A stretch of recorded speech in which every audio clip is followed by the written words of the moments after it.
안녕하십니까. 예민수의 경제토크입니다. 이제 총선도 끝나고 미국의 주요 경제 지표들도 하나씩 발표되는데요.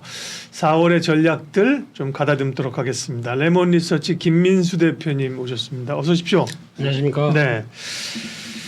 먼저 뭐 물가도 그렇고 고용, 뭐 금리 할 얘기가 많은데요. 총선 네. 얘기부터 하면요. 예, 총선 선거 얘기는 자중해야 될 것 같습니다. 아 무슨 당이냐는 거 말고 자, 우리가 이제 시장 입장에서 와, 오늘 아침에도 네. 뭐 선거에 대한 얘기 잠깐 했다가 네.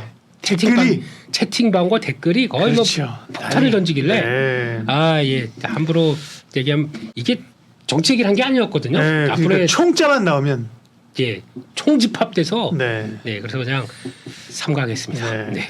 일단 우리는 이제 시장 입장에서 네. 그러니까 보시는 분들도 정치적인 성향은 각자 가지면 되고요. 그렇습니다. 우리는 주식시장 입장에서 중립적으로 분석하는 건데 맞습니다. 일단은 가장 관심이 있는 게 밸류업 관련주들이 어떻게 될 것이냐. 단기 추동력은 좀 잃을 것이다라고 생각해서 오늘도 역시 출발할 때는 제가 오늘과 저희가 선거 다음 날 이제 방송하고 있는데 네.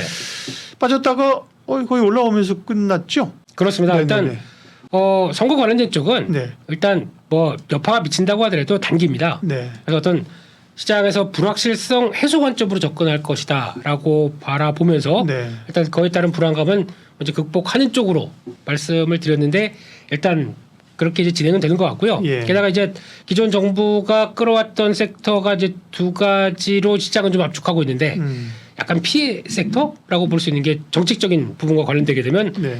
약간 그런 거겠죠. 원전 관련주, 그리고 또 저PBR 관련주 이쪽에 대한 동력들을 잃어버리겠느냐라는 쪽들인데 결론적으로 말씀드리게 되면은 첫 번째 저PBR 쪽은 좀 섹터마다 조금 느낌이 다른 것 같아요. 그러게요.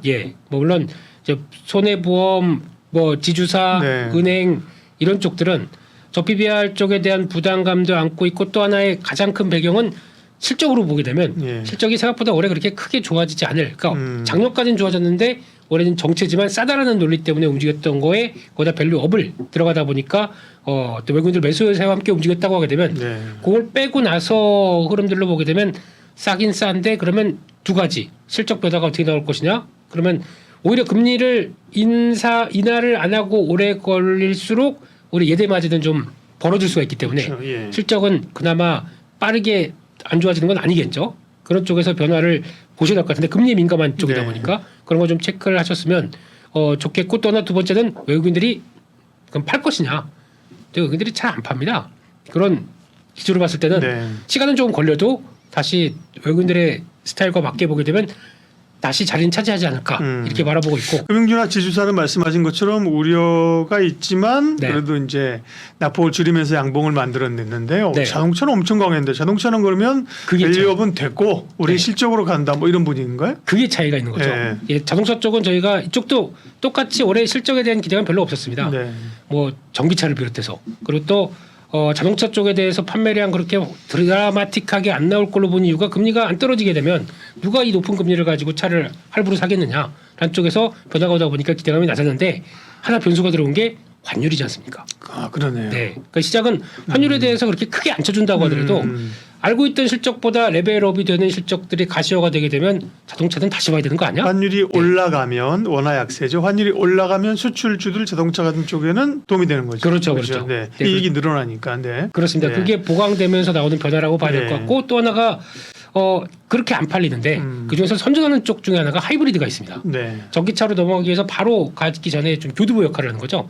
하이브리드가 어느 정도 좀 보강을 해줄 것이다 라고 하다 보니까 거기서 나온 변화가 자동차 쪽은 조금 다르게 영향을 끼친다라고 해서 변화가 좀 저PBR 네. 쪽은 다르게 또 섹터마다 좀 다른 모습이 나온 것 같습니다. 그 안에 그동안에 이제 PBR이 낮다고 해서 올라갔던 것 가운데 이제 새로운 패러다임에서 그죠? 네. 새로운 어떤 그 의견들을 모아서 좀 차별화가 갈릴 것 같습니다. 밸류업은 그렇고요. 네.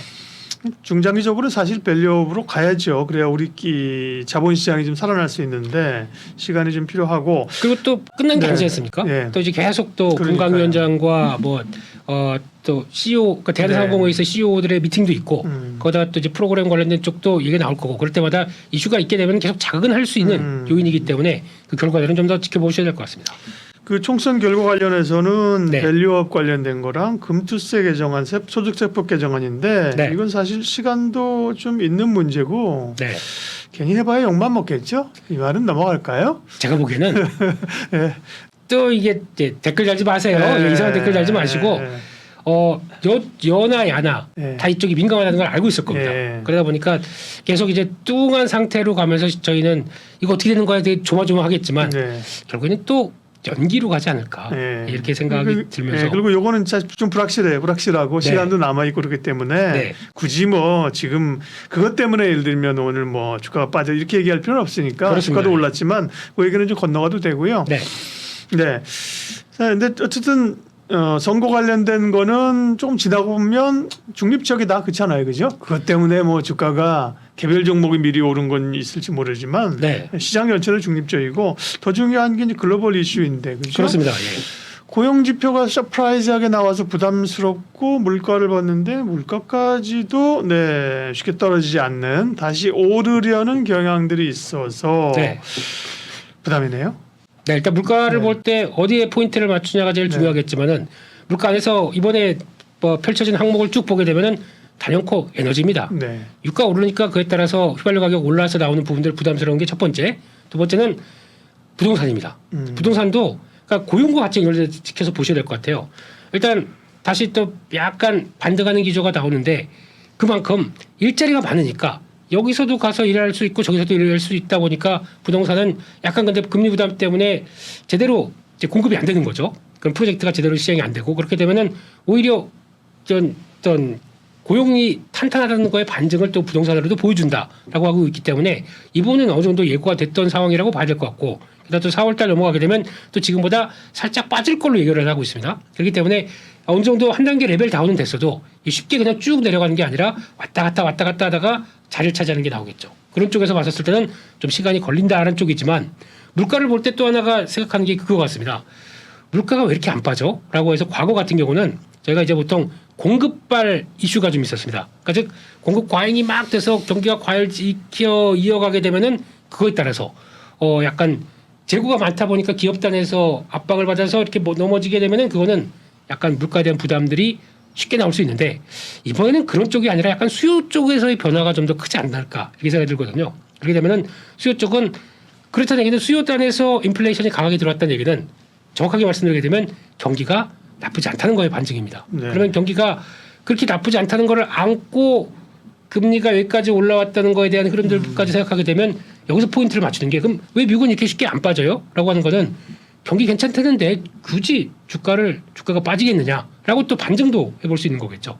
그럼 그렇게 나오기 시작하게 되면 한국 입장 쪽으로는 수출이 잘 되는 게 미국 경기 괜찮고 중국도 바닥에서 턴하고 그러면 G2가 제조업 지표 중심으로 살아나기 시작하는 거에 대해서 수출이 좋다는 거에 대한 또 반증이 되지 않습니까? 그렇기 때문에 그것까지 연결시키게 되면 너무 물가에 함몰돼서 와 금리 내려 안 내려 이거 가지고 볼 때 또 금리가 만약에 처음 내리게 되면 일반적으로 저희가 알고 있듯이 경기가 뭐가 안 좋으니까 금리 내리는 거겠지라고 하는 생각이 되게 되면 이건 또 부담이 될 수가 있는 거잖아요. 그렇기 때문에 그보다는 차라리 이렇게 나오는 국면들이 더 한국 입장 쪽으로는 물론 이제 매크로 지표 안 좋습니다. 엉망입니다. 근데 그런 환율을 불구하고도 외국인들이 산다는 얘기는 일단 그거보다 환율 무시하고 언젠가는 다시 내려오겠지라고 생각하면서 베팅이 들어오는 게 더 크다라고 볼 수도 있기 때문에 지금보다는 나중을 생각한다 그러면 결국은 외국인들의 매수도 장기적으로 들어온다는 얘기죠. 중장기적으로. 그런 것까지 생각하게 되면 너무 물가에 함몰되다가 중요한 또 기회를 놓치는 게 아닐까 하는 생각도 요만큼 해보고 있습니다. 네. 네. 그렇죠. 경기가 너무 좋죠. 미국은 그죠. 네. 고용도 좋고 그런데 사실은 내부적으로는 이게 정말 좋은 거냐라는 좀 악유는 있는데 네. 그런 어쨌든 경기가 좋은 거를 용인하고 가짜가 아니라면 그죠. 네. 숫자가 가짜 데이터가 아니라면 용인하고 금리 인하 시기가 늦어지는 거에 너무 신경 쓰지 말자. 그렇습니다. 용인은 네네. 경기도에 있고요. 네. 네, 근데 지금 네. 중요한 시장을 바라볼 때는 스탠스가 네. 거기에 뭐 함몰되고 뭐든 이제 좀 특히 이제 매크로 지표도 많이 보긴 봅니다. 네. 부담되는 건 사실입니다. 특히 10년물 국채금리 저 정도까지 간다 그러면은 그거에 영향을 받는 거는 직격탄으로 미국에서도 러셀 2000 지수, 중소형단 종목들이 압박이 큰 거고요. 국내에서도 어떻게 보면은 성장주 단 그리고 또 코스닥 시장 이런 쪽에서 근데 이것도 또 실적 발표 시즌은 워낙 전통적으로 약했던 섹터이기 때문에 그와 연결돼서 시킨다 본다고 하게 되면 일단 이해는 가는 상황들이고, 근데 그게 어떤 심각하게 시장에 대해서 압박을 내는 요인들은 과거와는 좀 다르다라는 쪽으로 바라봐야 되겠죠. 왜냐하면 반도체가 턴하면서 수출 쪽에 대한 실물 경기들이 좋아졌기 때문에 네. 너무 이쪽만 바라보게 되면 또 오히려 한쪽으로 쏠리게 되거든요. 그러면 주식 못합니다 지금은. 네. 그러게요. 예, 그러면 글로벌 증시 상황들은 여전히 안 좋지만, 네, 쫄면 안 돼, 밀면 안 돼, 그냥 버티고 가요. 그다음에 조정심 해주. 쫄면 밀면 다 나왔습니다. 네. 네. 근데 지금 울면은 안 나왔습니다. 네, 더 이상은 저한테 시키지 마시고요. 예, 근데 여기서 이제 중요한 거는 네. 그거 같습니다. 이제 뷰를 어떤 식으로 바라보냐, 그리고 또 어떤 식으로 끌고 왔었느냐가 제일 중요한 것 같아요. 예. 그러니까 만약에 처음부터 반도체에 대한 움직임이 나오기 시작하면서 내 포트가 그 정도까지 만들어가고 이럴 때일수록 다른 것도 좀 펼쳤다가 시장이 조정 들어오고 약간 좀 불안해진다 그러면 다른 건 줄였는데 결과는 거기서 줄인 현금으로 뭘 사느냐, 또 이쪽으로 사는 게 맞겠다라고 하게 되면 압축하고 모아가는 과정들, 이게 가장 좋지 않을까. 그러니까 반도체 중심으로 그렇죠. 예, 해서 중심은 반도체로. 중심을 반도체로 딱 해서 예. 그 안에서 모아가고 그죠. 네. 그리고 또 이번에 실적 시즌이 나옵니다. 네. 그럼 실적 시즌에 대한 여러 가지 또 전망들이나 섹터들이 이제 조금씩 또 좀 기대감이 좀 올라오고 있죠. 네. 그런 것들 봐가면서 그런 쪽의 대표 주자. 조금 이따가 실적 얘기는 말씀을 드릴 네, 거고요. 네. 네, 그런 것들 한번 보시면서 곧 넓혀가도 너무 확 벌려서 음. 종목들 다양하게 포트를 구성하시게 되면 지금은 좀 힘들 것 같고요. 집중과 선택은 네. 예, 선거 아닙니다. 네. 집중과 선택은 네, 그래서 반도체 쪽으로 몰아가시는 게 좋다고 생각합니다. 선택과 집중 아닙니까? 그러면 너무 선거 같아가지고요. 예, 반도체 중심. 근데 반도체만 딱 하나 부여잡고 가도 물론 돼요. 반도체 네. 안에. 그러나 이제 투자자들은 트레이딩 하시는 분들은 반도체만 보라고? 그게 아니라 이 순환이 섹터가 계속 돌잖아요. 그죠? 그렇죠. 저 PBR은 우리가 얘기했지만 뭐 방산, 네. 그죠? 로봇, 네, 또 뭐 있을까요? 전력 기기, 예? 그렇죠. 혹은 또 피부 미용 기기, 네. 요즘 뭐 좀 그다음에 또 뭐 최근에 뭐 화장품 이렇게 섹터 순환하잖아요, 그렇습니다. 그죠? 예. 네. 그런 순환면은 어떻게 돼요? 그것도 네. 대응할 만합니다. 시장에서 살아있고 강하다 보니까. 근데 그거를 그러니까 처음부터 대응 못하고 지금 여기까지 왔는데 네. 전력이 더 간대. 음. 앞으로 사이클이 한 3, 4년 더 들어온대. 음. 그래서 여기서 신규로 딱 사가지고 더 오를 거를 바라보고 있게 되기는 너무 좀 불안하지 않습니까? 그렇기 때문에 그런 거 말고 올랐다고 하더라도 지금보다 물론 전력기기도 좋아지긴 하겠죠. 근데 가격이 밸류상으로 봤었을 때는 부담이 들어와서 또 조정 없이 이렇게 쭉 들어온 거에 대한 대응을 하기가 조금 어렵다라고 하게 되면 차라리 그럴 때마다 또 지수 관련된 쪽의 반도체 쪽들은 출렁출렁하면서 또 기회들은 주지 않습니까? 그런 걸 이용하시는 게 이쪽도 낫다고 봐야 될 것 같고 지금 시점에서는 많이 올랐지만 시장에서 이슈가 많이 나온 쪽은 그러니까 중심 잡고 나머지 섹터들도 해봐도 됩니다. 해봐도 되는데 약간 트레이딩 개념적으로 잘 자리 좋아서 들어갔다가 어느 정도 들어갔다 그러면 단기 수익 챙기고 나가고 그러면서 또 시장이 또 내일 또 어떤 섹터가 들어올지 모르다 보니까 현금 좀 갖고 있고 그다음에 시장을 대응하고 이렇게 가시는 게 훨씬 더 건강하지 않을까 생각됩니다. 지금 현금은 몇 퍼센트 정도 가지고 있으면 편안합니까? 지금 기준 한 20% 정도 갖고 있습니다. 제 얘기네요. 예. 네. 이거 네. 80%면 되게 이 배팅이 많이 된 건데 그죠? 네. 저희가 언제든지 펴렸다 줄였다 이걸 하다 보니까 그러니까. 호이자 네. 호이자 이렇게요. 네. 그 총선 그리고 미국의 고용 물가지표 이후에 남은 4월 전략들 5월은 또 가봐야 되고요. 또 항상 5월은 주식을 팔고 떠나라 뭐 이런 게 하도 논란이 있어가지고 네. 그건 우리가 이제 4월 말에 나가서 한번 얘기하고요. 주요한 이벤트들을 겪고 지나가는 4월 시장 전략 김민수 대표님과 세웠습니다. 고맙습니다. 감사합니다.